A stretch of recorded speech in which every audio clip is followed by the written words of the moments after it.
Warning: hexavalent chromium is very dangerous.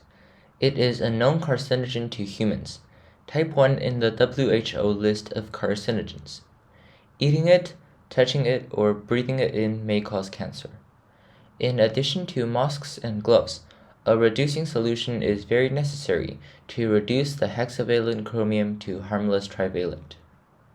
The method that I demonstrated in the video was really bad and it yielded practically nothing. If you're attempting to recreate the process, then a much better method is suggested at the end of the video. Hi, here is MIH. This is our second video of the Transition Metal series, and today we are continuing our synthesis from chromium metal to potassium dichromate. We first do a small review of what we've done. I have electrolyzed a sodium hydroxide solution with chromium metal as the anode for several days, and yielded a dark red pasty stuff in my beaker. The target for this experiment is to convert this to clean crystals of potassium dichromate. Here is the plan of the conversion.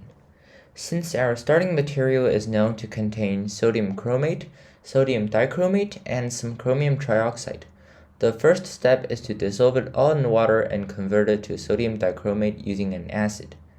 Then the solution is filtered to remove insoluble impurities, and the filtrate is pure sodium dichromate solution. However, we wanted potassium dichromate. Therefore, a solution of potassium acetate made from the carbonate and the acetic acid is used. Mixing the two solutions yield potassium dichromate crystals. Here is our chromium electrolyte. Its volume had decreased to about 100 milliliters, so the first thing up is to add water to it. I added about 100 milliliters worth of water and let the mixture stir for about 30 minutes. Meanwhile, I measure out 41.4 grams or 0.3 moles of sodium bisulfate monohydrate. This is the acid we will be using for the conversion. The sodium bisulfate is then gradually added to the chromium solution under strong stirring. After the addition, nothing seems to happen at all. However, after a further 10 minutes of stirring, the solution darkens slightly in color. I stopped the stirring and set up a gravity filtration apparatus. A large piece of filter paper serves quite well. I then carefully pour the chromium solution into the funnel. Here you can clearly see the dark orange-yellow color of the solution, resembling dichromates. I used gravity filtration here because I don't want to contaminate my vacuum system with toxic dichromates. Vacuum filtration will be faster though. While the solution is filtering, I proceeded to prepare the potassium acetate solution. I added about 10 grams of anhydrous potassium carbonate to a spare potassium carbonate solution that I got on hand. The total amount of the salt is about 30 grams. My calculations say that only 20 grams, 0.15 mol, is needed, but it is always good to put in an excess. The potassium carbonate solution is divided into two beakers, since I don't have a container large enough to fit. Then, 50 milliliters of 30% acetic acid is measured out and gradually poured into the beaker.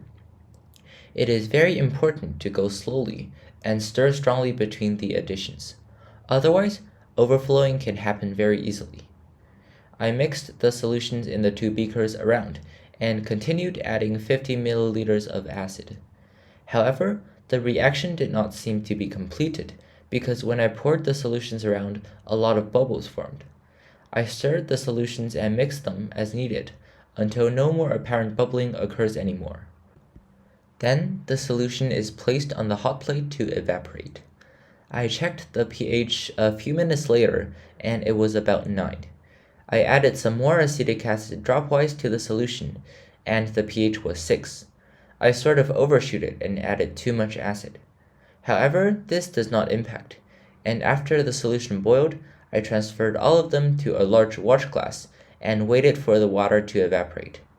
It turns out later that both the boiling step and this step is totally unnecessary because after one night I used the solution and the water did not completely evaporate. However, evaporating the solution and use the solid potassium acetate may yield better results later. It is the next morning, and I transferred all the solution in the watch glass to the beaker. The solution was perfectly transparent. The dichromate solution is then slowly poured into it. The orange color diffused rapidly, and the solution turned dark. I then dumped the rest of the dichromate solution in, and a lot of bubbles formed. This is because the leftover acid in the dichromate reacts with the leftover carbonate to produce carbon dioxide. I stirred the solution using a pipette for a while, but the bubbling did not seem to stop. Now, many of you may wonder why I used potassium acetate specifically for the process, and not any other potassium salt. The answer is that in this case, the acetate ion is the best spectator ion. In chemistry, we usually want to turn sodium salts to potassium or ammonium salts and purify them easily since they are less soluble in water. This double replacement process requires a potassium salt. The other ion in the salt is called the spectator ion. A suitable spectator ion should match the following conditions. First, both its sodium and potassium salts should be highly soluble, or else our product will be contaminated. Second, the ion itself is cheap and easy to obtain. Third, the ion does not react with anything under the conditions of the reaction. After searching in the solubility chart to find the highest soluble salts, the best spectator ions that I can find are hydroxides, carbonates, acetates, thiosulfates, and chlorides.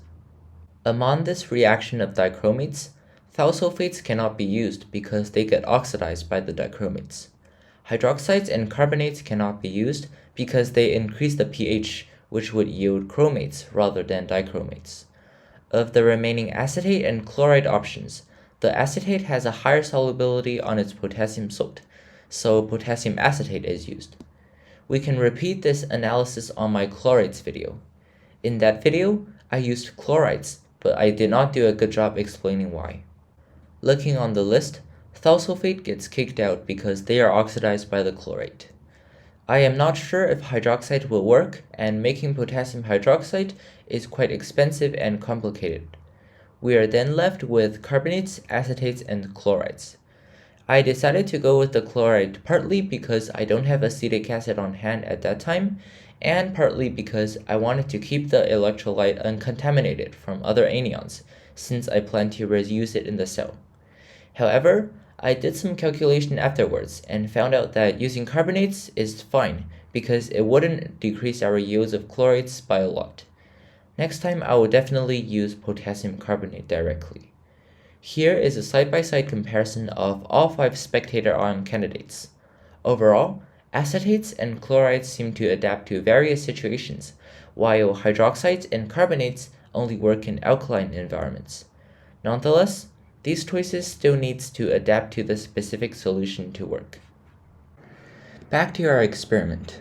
About 30 minutes later, the bubbling ceased, and a brown layer of crystals can be seen at the bottom of the beaker. This is hopefully our product, potassium dichromate. I decanted the solution at the top to another container and left the crystals behind. Then the remaining water was boiled off on a hot plate. I don't know why, but there seems to be no crystals showing up. Instead, all I have is some murky brown-red powder-like material which smells greatly like acetic acid. The other batches that I did show the exact same thing. It was at this moment that I realized that using potassium acetate is an extremely bad idea.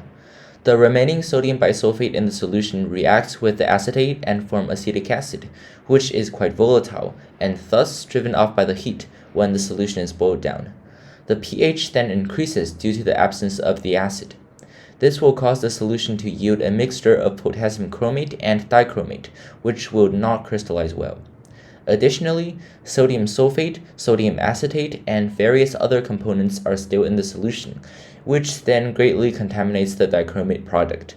This explains why I am not able to get nice crystals. I ended up just pouring everything into a large bottle and left it there. Although I didn't manage to isolate pure potassium dichromate crystals, the overall process showed no apparent problem. I mean, I was really frustrated in the project since I worked on it for more than a month and still yielded practically nothing, and moreover was left with a bunch of toxic dichromate wastes that I have to destroy later. However, I still decided to publish this video out, partly because I nearly finished its editing, and partly because I just want to let more people know that certain things do work and certain things don't. Alright, now for the improved plan of action that I mentioned in the introduction part of the video. Directly electrolyze the chromium in the dilute solution of potassium carbonate or hydroxide. This serves two purposes. First, it greatly improves purity, since the product is already potassium dichromate and thus doesn't require a potassium salt workup. Second, a dilute solution ensures more chromic acid getting dissolved and less precipitating out, which makes the subsequent workup much easier. I will try making the dichromate again using this process, and hopefully it will work. Thank you very much, and see you next time.